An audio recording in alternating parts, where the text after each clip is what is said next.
Hey guys, welcome back to a new episode of The Life of a Makeup Artist. I am so excited because we have a friend of mine in the studio.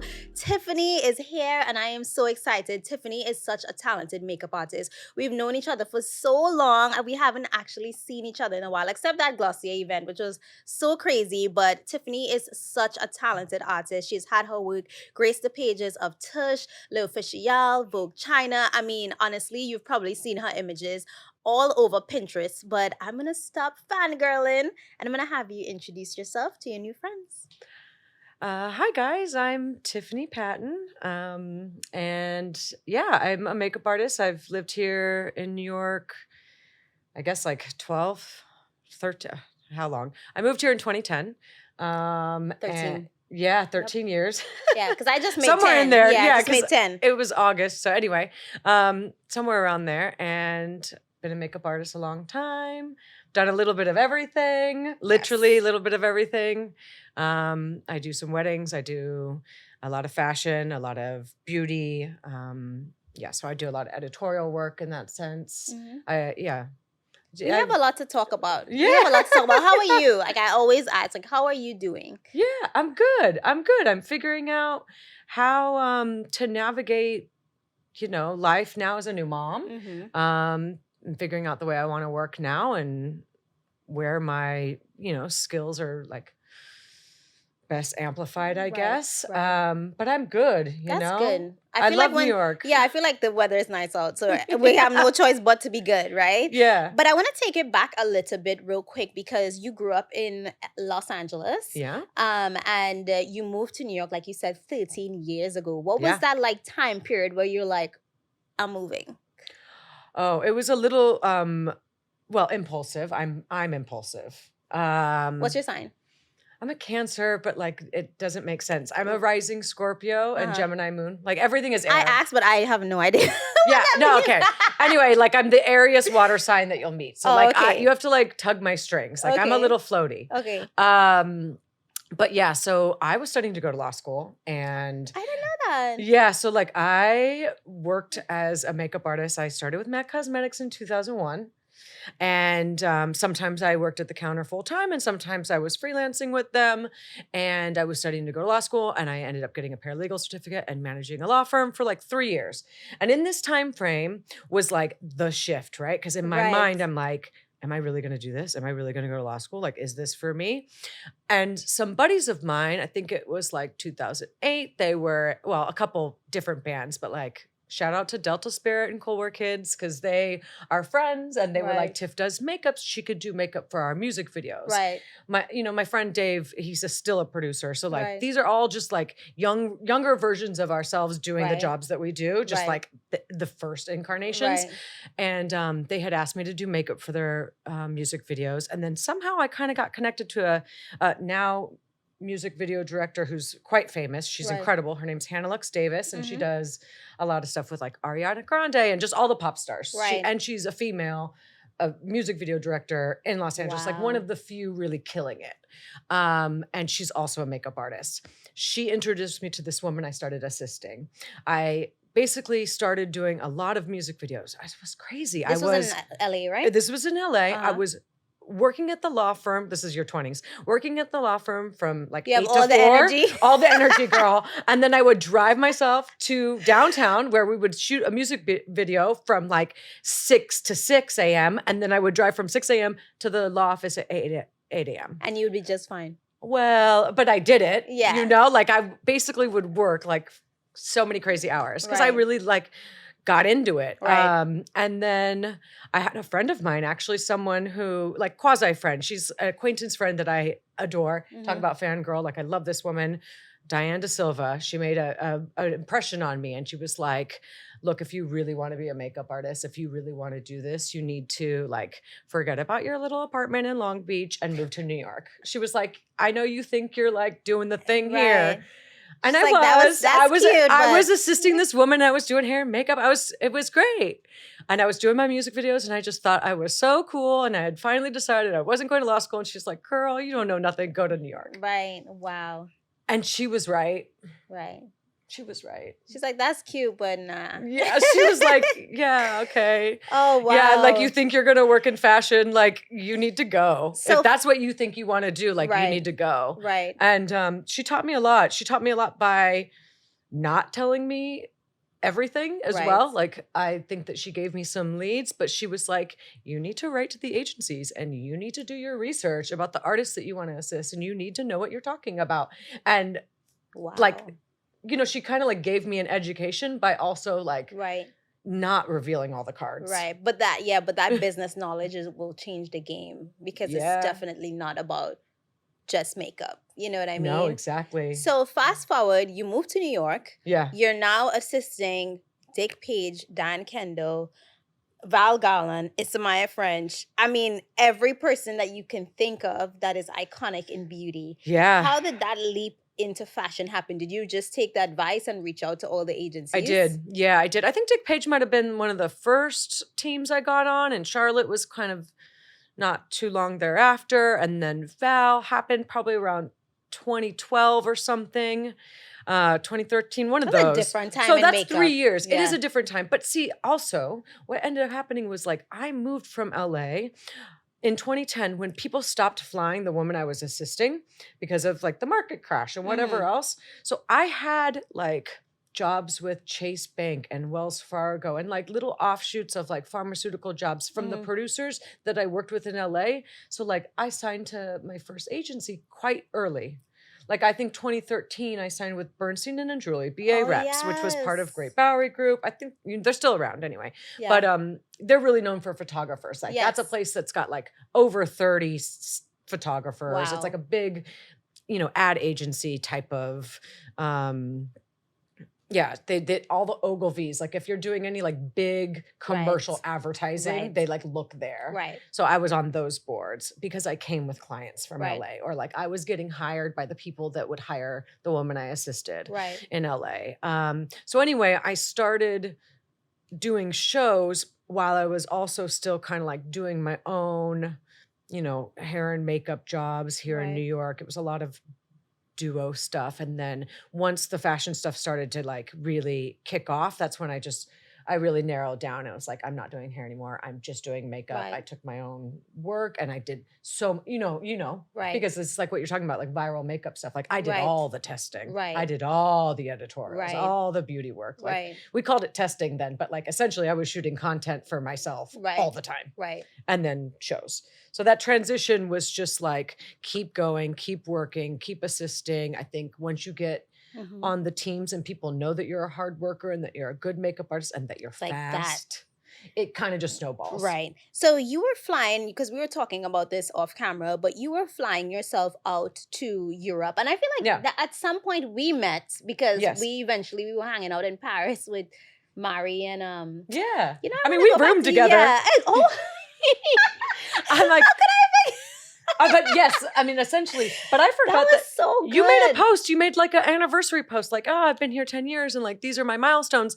And I didn't realize that the one trip that we were all, like Fatima was there, we were like brunching outside in a little cafe. I didn't realize that was your first trip to Europe. Yeah. That was my first That wasn't the time we stayed together, but it was your first trip.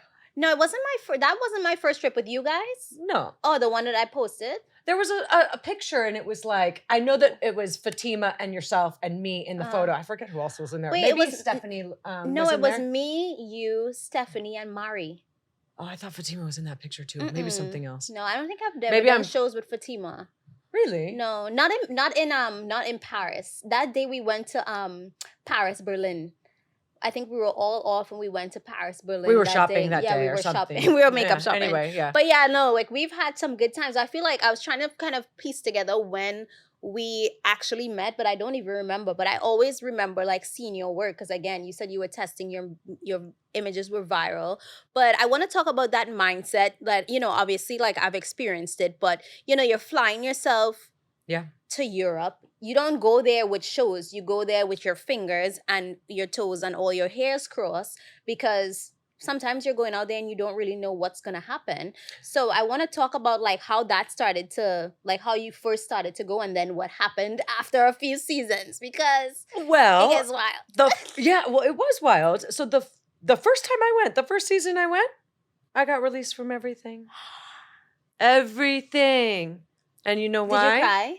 Of course I cried. You know why? That is so horrible. You know why? Why? Because I didn't have my backstage paperwork to work in Paris. Oh my God, I remember those forms. It was so stressful. Do they still do those? I ended up helping everyone I knew with those forms after that happened to me. Do they still do that? I don't know. I forgot about that. I mean, I got my. I don't think I did that last I was time. so up on the Social Security Department office about these forms. Like, I was so on it that they ended up giving me a work visa to work in Paris indefinitely. I can work in Paris whenever I want. Okay, now. so can we talk about that form? Because a lot of people might not know what we're talking about. Yeah, you basically have to have a form that says that you are paying your taxes on any money that you make in this country that you come from. Yes.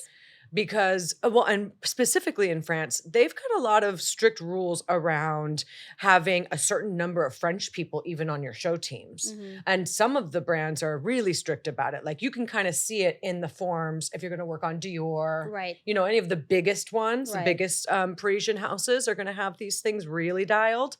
But anyway, the form is just a Social Security Administration form that says that you're paying your taxes and that you are actually going to like claim the money that you make somewhere else while you're traveling. That was so stressful. It was so stressful. And it was like, am I even going to get it in time? Because the office would take so long. Yes, girl. So I mean, because there's the one that you can get for the other countries too, that basically like a music performer or anybody who's on tour would get, because you can work there for 3 months or something, like for up to 90 days. Some countries it's 60 days, but you would basically tick the box for each country you're going to go to. Right. So you got released. Yeah. Your world is shattered. Yeah. Miserable. You never made that mistake again. What happened the next season? The next season, I think I booked 4 or 5 shows and that was enough. But I think maybe even the next season, was it the next or the following? I don't know.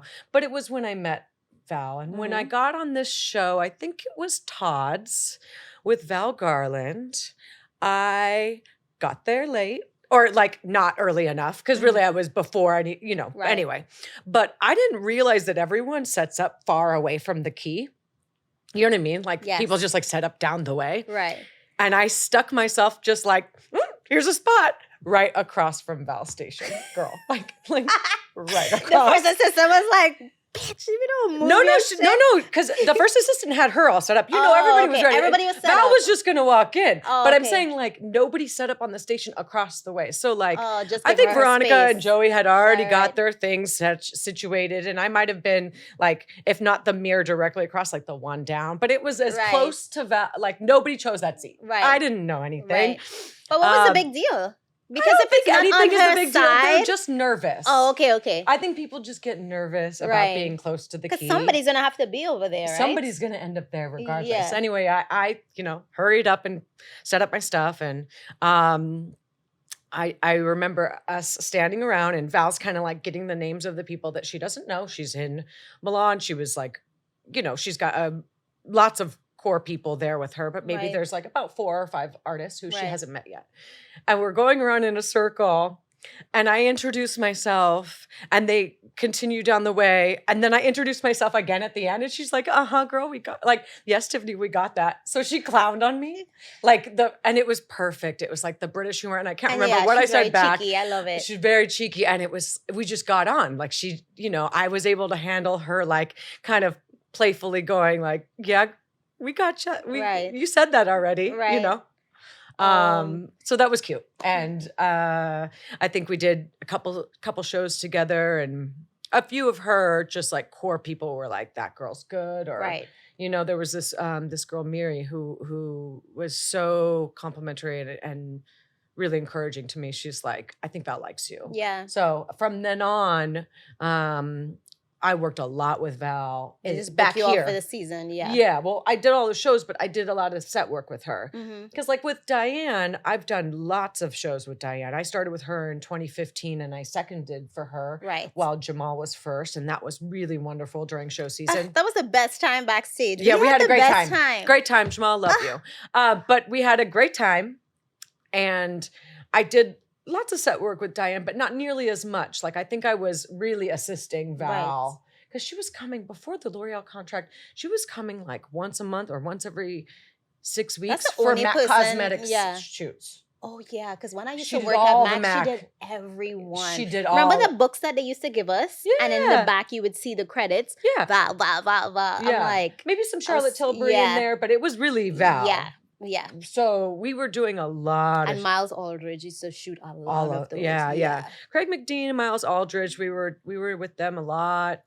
Saw Sam McKnight all the time. Oh my God. So by the time I like had done stuff with other artists and Sam was there, he was always so warm. Like I really count like working with those leads. Yeah. You know, the lead hairstylist and the lead makeup artist for these things, like as forming everything I know. Just being in the room and seeing what's going on, like that kind of shapes just, you know, how you are when you're on your own jobs. Yes. So, you know, this is a conversation I feel like a lot of artists have in private, but there is a time where you kind of decide to stop doing shows, right? Like I don't really do shows anymore. People are like, oh, you doing Fashion Week? I'm like, no, you know, but I still would pop into a show or two, you know, if I get asked, you know, I would go and do a show with the Kabuki because I genuinely like Fashion Week. I know a lot of people are like, and Kabuki I shows hate are great. I know. And I'm just like, Those well, listen, fun. I would do Manish Aurora in Paris any day because it's always going to be fire makeup that's going to stress you out. But at the end, it's going to look very good. One of my favorite shows that I did, and I think I've only done a handful. I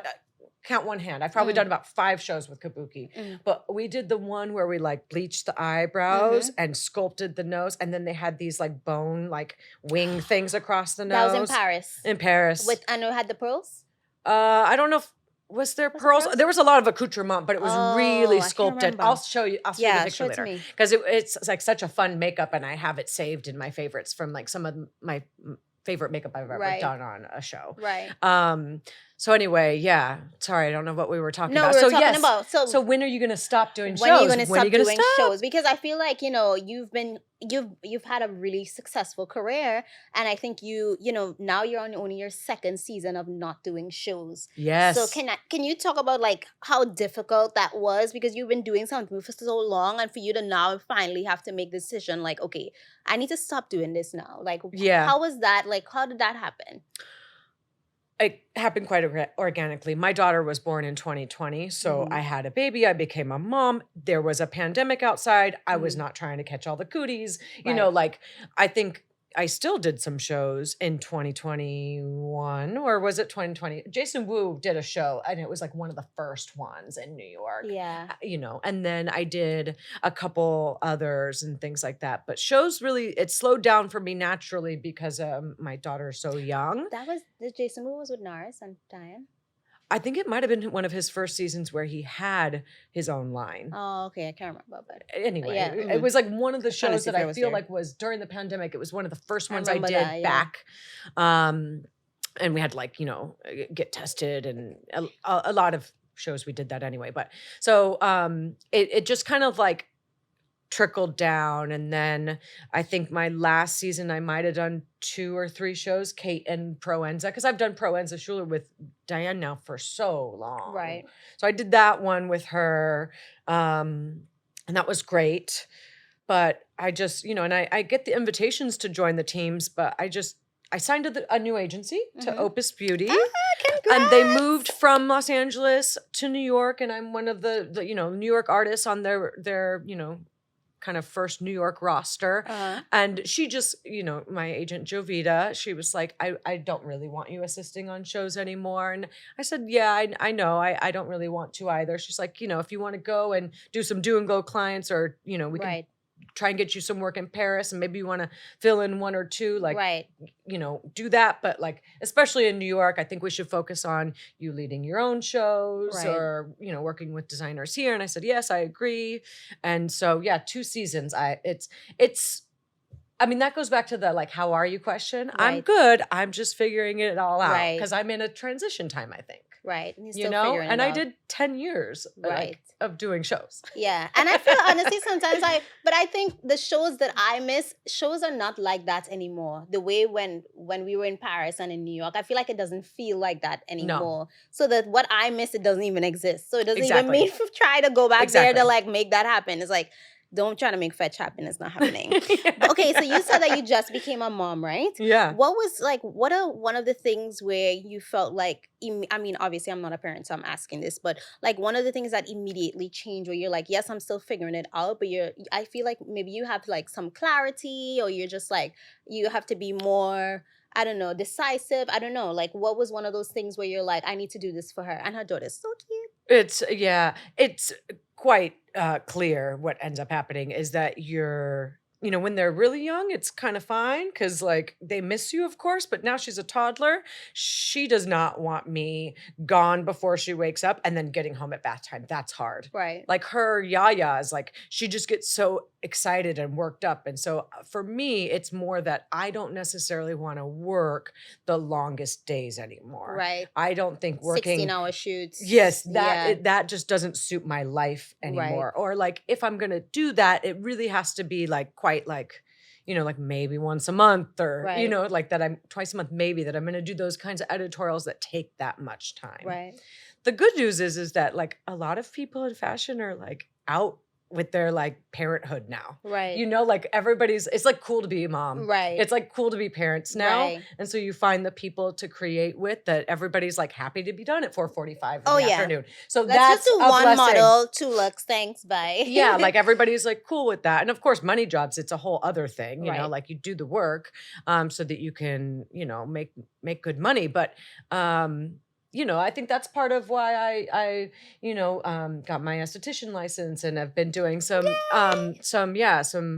lifting sculptural massages. I just kind of want to keep my hands moving, and it's quite meditative for me. And I really enjoy skin and looking after people in that way. And I'm trying to find a way to work Monday through Friday while she's in school. She's in school now, so it's like from 8 to 5:30, I can do other things. Right. And of course, that includes doing makeup. I'm kind of focusing a bit more on celebrity and some do and goes. Right. And I just did a couple things with Brooke Shields for her press tour. Just casually. Yeah, for Pretty Baby. So like those things that fit into that kind of scheduling, because it's a schedule thing. Yeah. You know what I admire most about you is that, I feel like in fashion, just editorial, people feel like you have to be this one thing and you have to present in this one way. And I see how much you have just reinvented yourself, getting your esthetician license. You have a kid now. You're like, no, I'm not doing this anymore. Like you're really just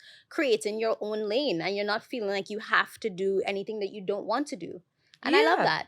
Yeah, I feel still a little turned around, but I'm just following like what feels good, like literally just what feels good. I love makeup still, and I'm still doing that. It's just that I also, I think maybe face massage is a bit like the yoga for me. Like I've always been I practiced yoga for 20 years. Like that's the thing that I do. Doing hot yoga. I'm trying to be a yogi. Which is it. That's the stuff I really love. Like I love Moto. Have you been to Moto? No. Okay, check out Moto. They have a West Village and a Williamsburg. We'll talk about it. Yeah, we'll talk about it. But anyway, love just like that kind of movement. And that just makes your makeup look better when you can, get the face ready. Oh yeah, no, it's impressive what I can do with the face. Just like give me 40 minutes to like move your face around and like it looks incredible and so much better. Literally. And you make people feel good. And I think that already works with the kind of work that I do. I do a lot of skincare ads. Right. Like I do a lot of clean beauty looks. Right. That's my bread and butter. That's my, beautiful skin, touch glossy, like no makeup, like $10 million. We could do that. We could do that all week long. So, but when you get to that point of just doing skin, it's just like, I feel like that's the hardest thing to learn. But once you get good at it, you're like, this is what they I come, do. the people come. Yeah, you could tell when you get good. Okay, so you just mentioned you're at Opus now. Yeah. You at Bernstein and a Julie, but there was another agency in between there. Art department. Yep. Okay, so can you just share maybe 1 or 2 things that you've learned from being at 3 different agencies? Because I feel like, maybe like we had Joseph on the podcast talking about agencies, and he said each of one of those agencies represented a different part in his career. Sure. So what was your biggest lessons, that you've learned from being at 3 different agencies? Because obviously it's not just the agencies, it's also the agent. Yes. It's another conversation, but what are those lessons? I think for me, it's that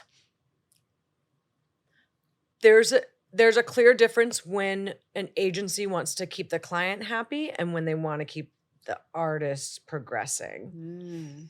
They just don't want to lose the client, so they'll make sure that they offer like all the solutions to this like problem, or all the solutions to getting somebody on the job. And it's like, or you could really look at my career and grow me. And I think also that changes with what you really want. Like I didn't even think that I would sign to Opus necessarily. I thought I was just gonna like focus on the skin thing and like figure it out for my just kind of be on my own for a while. But the truth is that like big beauty brands come in and they want you to have representation. They want to do the negotiations with an agent and all of that. But somebody who can actually go back to even your existing clients and be like, inflation, like her rate needs to raise. You've been working with this same artist for 5 years. Like you should pay her more now. And you don't want to be the bad guy. I don't want to have that conversation. And I think that some agents, they're lovely and they are so lovely that they don't necessarily like push back. They're great people, but maybe they're not. You need a little shark and a little sweet. I need somebody who can really advocate for me. Exactly. So and I love that my current agent has that mindset. She really does advocate for me, and they're just used to working with a lot of celebrities and just like kind of bigger projects in that sense. A lot of the world now is based on celebrity. I know, it's so much. So have you, like, I know you've been doing way more celebrities now, and you just work with Brooke Shields. What are some of the products that are in your kit that are just like, if I don't have this, something is wrong? Like, what are your go-tos? Oh, but remember now. What? I assisted so many people that I have so much stuff. I could do my job with a million different things. But I think what I can't, so what I can't live without, these are great questions. I'm loving that. It's almost like a makeup base, hydrating face base. Yes. Incredible. Yes. Been loving it. Yes. I'm now like using that a lot. They have eye base too. I haven't tried it. Yes. But anyway, I actually don't even know anyone at Bobbi Brown PR. I'm like, we're gonna have to work that out. So anyway, I love that product. I bought it and I love it, and I'm like, have to have it. I still very much use Armani Luminous Silk. I think it's great. That's great. It's great. And I will mix it with things. Sometimes I mix it. I still use, what is it, Il Makiage makeup mixer. That's an old Val Garland staple. Oh, yeah. So if I need to sheer something down, or if I want to work in some luminosity with something, even is that the pink makeup mixer? Yeah. Oh my god. The sauce. Yes. Miguel used to call it just like the sauce on his. Oh my god, that is so funny. I miss that store. I want to go back there. Me too. I actually miss shopping in Paris for beauty. Yeah. I'm actually gonna go this season. Are you gonna go? Yeah, I haven't been since before 2019. I'm wondering when I'm gonna go, and I want to take Luna, my daughter, to go meet her like aunties and uncles out there. Yeah, so it'll be fun. We've been talking about doing a trip so I can work and just to be out there. I miss Paris. Me too. What about the Kryolan? Love it. Still use it. Have to have it. Because that's the... Wearing it today. Yes. Yeah, no. And of course, I still... Wait, I just said Kryolan. Can you tell them what it is? Kryolan Dermacolor. Yes. It's like an old school product that everybody uses. I feel like like Scott Barnes always used it, right? Everybody knows this product. Right. Cajun Hughes uses it a lot too. Yes. You'll see her pull out her like little D4 pot. But it's something that Diane Kendall has used since the beginning of time and kind of never strays from. It doesn't matter what she's doing, whether it's an editorial, a celebrity, a this or that or the other, it's always going to be that product. Right. That and like some Bobbi Brown foundation sticks for deeper skin tones. But anyway, it's phenomenal. And it covers everything, like a multitude of sins. It's incredible. Which is good to know, because I feel like, with the plethora of products that come out now, I think sometimes, as artists, consumers, you always feel like you need that new thing. But when you look at the OGs, they're using the same thing all the time. For years. Like, you don't fix what ain't broke. So... Yeah. I know. So I know that, you are figuring it out. You have lots coming up. But what is the one thing that you're looking forward to for the rest of 2023?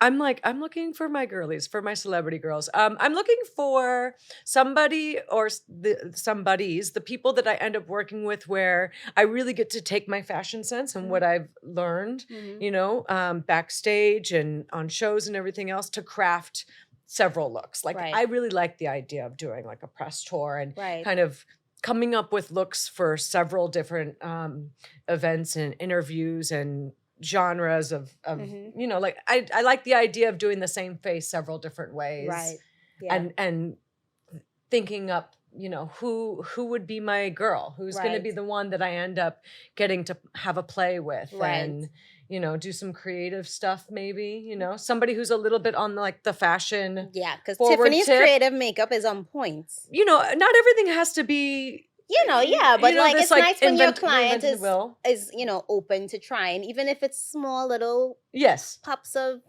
something. Yeah, exactly. Something. So I'm looking forward to like how that's gonna go and where that's gonna take me. I'm always excited about beauty. I've got a beauty shoot on Monday. Yay! I'm excited for all the like wedding trips I'm taking. I'm going to Anguilla at the end of the month. Like she gets down. I just do cute things, so I'm excited to do more of that stuff. And then I'm excited for days in my studio to just massage and to like educate myself more on Chinese medicine. I need to come. So like all of this really excites me. And I'm going to come visit you. Yeah, please do. Well, Tiffany, thank you so much for making time for us today. Yeah. Please tell your new friends how to find you on social and all the good things. Oh, yeah. I'm Tiffany Leigh Patton on Instagram. So my middle name is Leigh. That kind of throws people off. I've always considered changing it, but it is my name. I just use my name, Tiffany Leigh Patton. My website is tiffanyleightpatton.com. My Instagram is Tiffany Leigh Patton. Yay. Thank you so much. Yeah. My girl.